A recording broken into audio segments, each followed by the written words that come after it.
If you're a regular visitor, you will know that here on the Tech Heritage channel, we preserve, review, and document the consumer technology heritage of the last 100 years. However, in this short video, I'm going to give you tips on how to preserve your family heritage of the 1980s and 90s. By that, I mean those family videos taken on the early camcorders like this JVC Super VHS or this earlier Panasonic VHS Palm Corder. The kids in the park, the wedding, the boats, and the birds splashing in the water, that kind of thing. Someone in your family has a storage box with a lot of those compact VHS tapes.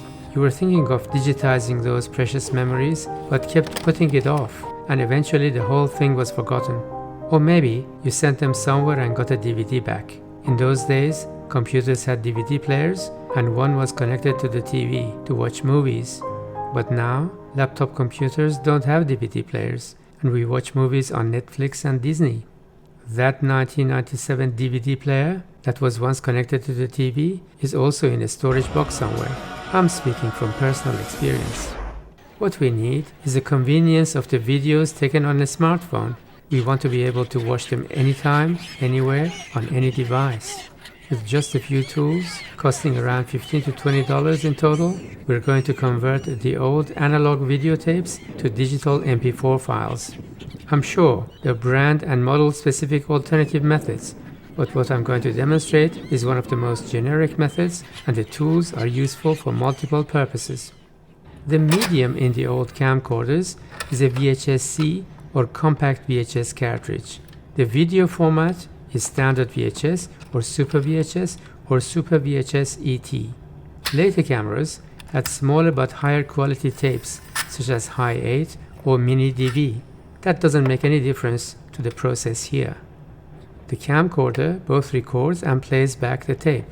We're going to use the playback function, get the analog signal out and convert it to digital.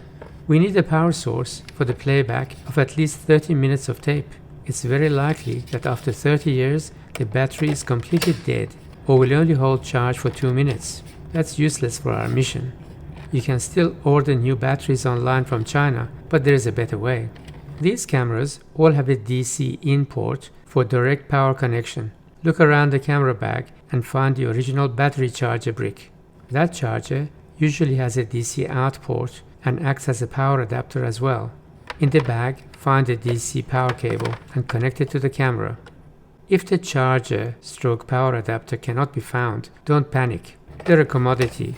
Look at the connection point to see if the voltage is mentioned. If not, look at the label on the battery and it should be written there. It's also mentioned in the manual. Go to one of those electronic parts stores and get a generic, no-brand power adapter like this one for around $5. They're available for a wide range of voltages for consumer products. The connectors are also generic and come with different size tips. If you take your camera with you, as I did, they'll give you the right tip for it. Now, we have steady power that will not run out. You can watch the video on the camera's own folding LCD panel or in the viewfinder. Now, we need to get the signal out. Somewhere on the camera, under a flap, there'll be some RCA connections. There may also be some other connectors, such as S-Video or AV jack or audio-visual jack. But we're going to use the most basic and foolproof method. The yellow RCA is video, and the others are audio. If there are two, one white and one red, it'll be for stereo sound. If there's only one other RCA connector, it'll be mono sound, like this white one. Somewhere in your camera bag, there must be some RCA cables. If not, don't worry about it, as these are also a commodity, and each of the devices I'm going to show you later will have a bunch of RCA cables included, like these. At the end of this cable, we have analog signal. Now we need to convert it to digital. The most common connector for digital signal today is HDMI. It's the same connector between your computer and the monitor, and your video feed to the TV. So you order one of these generic RCA to HDMI converters. Search under this term on Amazon or AliExpress and you will see numerous options from China. Even the cheapest ones like this are reasonable. I would look at those that say as a minimum input is up to 4K and output is up to 1080p, like this one. It doesn't have to be this brand though. These can automatically handle multiple input signal formats and upscale to the output resolution, so you don't have to think about it. They bundle all the cables necessary, including RCA to RCA and AV jack to RCA. Here we have the yellow RCA input for video, and here we have white and red inputs for audio. We'll be using only the white one because the camcorder has only mono sound. This needs a USB power source, such as a phone charger or a computer or a USB hub like this one. On the other side, we have the HDMI output. If I play the VHS-C tape, here I get a digital signal. If I connect it to the computer monitor, it will play, but this LG computer monitor doesn't have its own speaker. If I connect it to the TV, it will play with sound. So it's pretty good so far, but we don't want to rely on this 30-year-old camcorder forever. We need to connect it to a computer to save a digital file. Can't we just plug this into the laptop computer's HDMI port? Unfortunately, no. The computer HDMI port is output only, not input. We need another small device called a video capture card. It's actually not a card, it's like a typical USB thumb drive. Search for video capture card on Amazon or AliExpress and you'll see hundreds of these for around $10, including delivery. The ones which are available from multiple vendors are the ones which are most popular. HDMI cable from the converter goes in and USB end connects to the computer. These are supposed to be plug and play, like those external webcams, nothing to install. Okay, we are now connected. Where can we see the file to save it? To see the video, we can use any program that can show us a video from an external source, similar to a webcam. For example, on a Windows 11 PC, there's this free Microsoft app simply called Windows Camera. If yours doesn't have it, search Microsoft Store for Windows Camera and install it. Here it is, published by Microsoft for free. It should be super compatible and safe. The camera app can connect multiple plugged-in cameras such as the laptop webcam, an external webcam, and our digital video feed through the USB. This button on the top right cycles between them. By default, the camera app will be in the camera mode, and if you click, you can take a picture of the video feed. Click the movie camera icon to switch to the video capture. Now, if you click it again, it will start capturing the video on the computer. So get ready. Put the camcorder on the playback mode, not the record mode. Press the play button on the camcorder.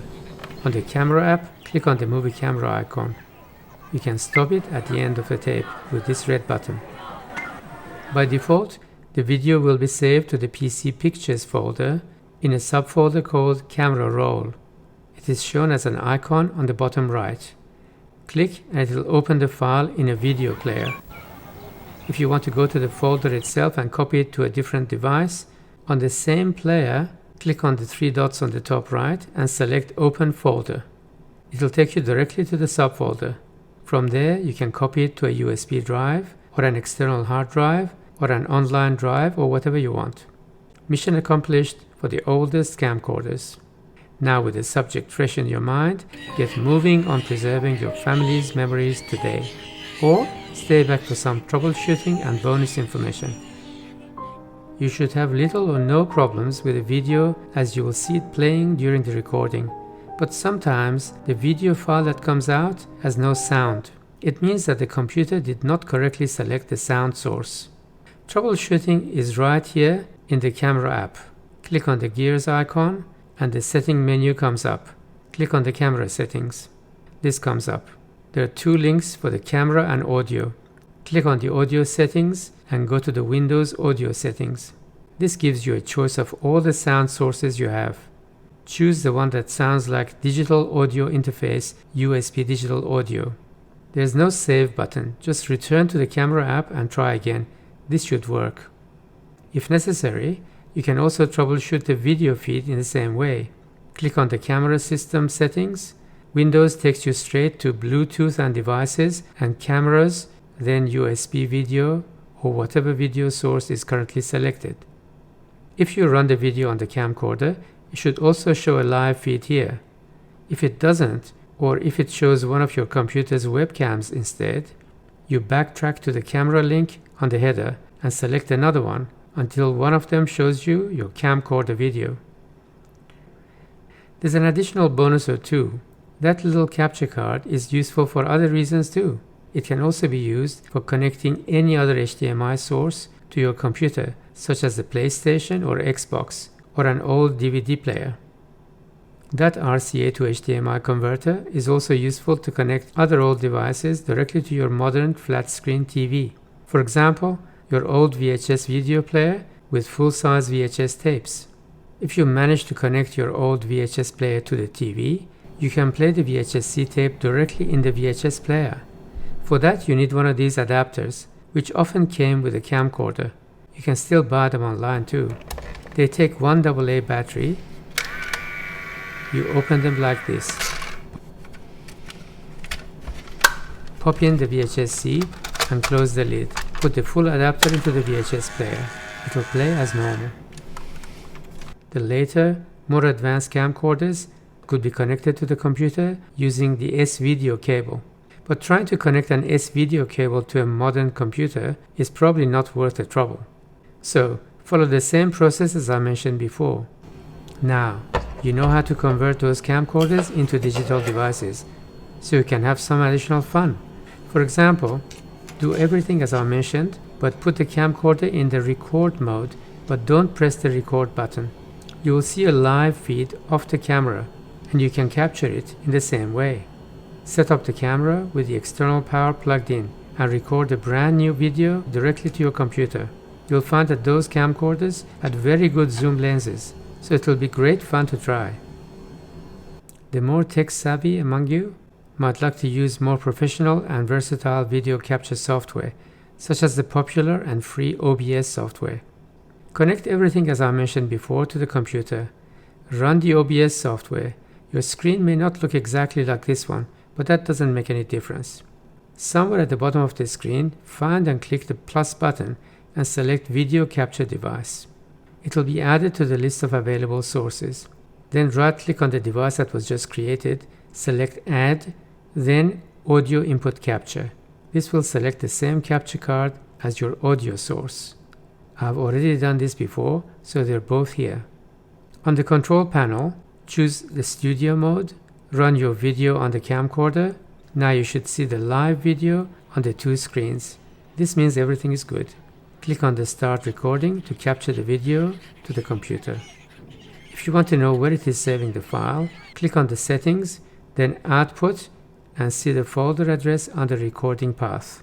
The same section also shows you the file format. This one shows MP4, which is probably the best.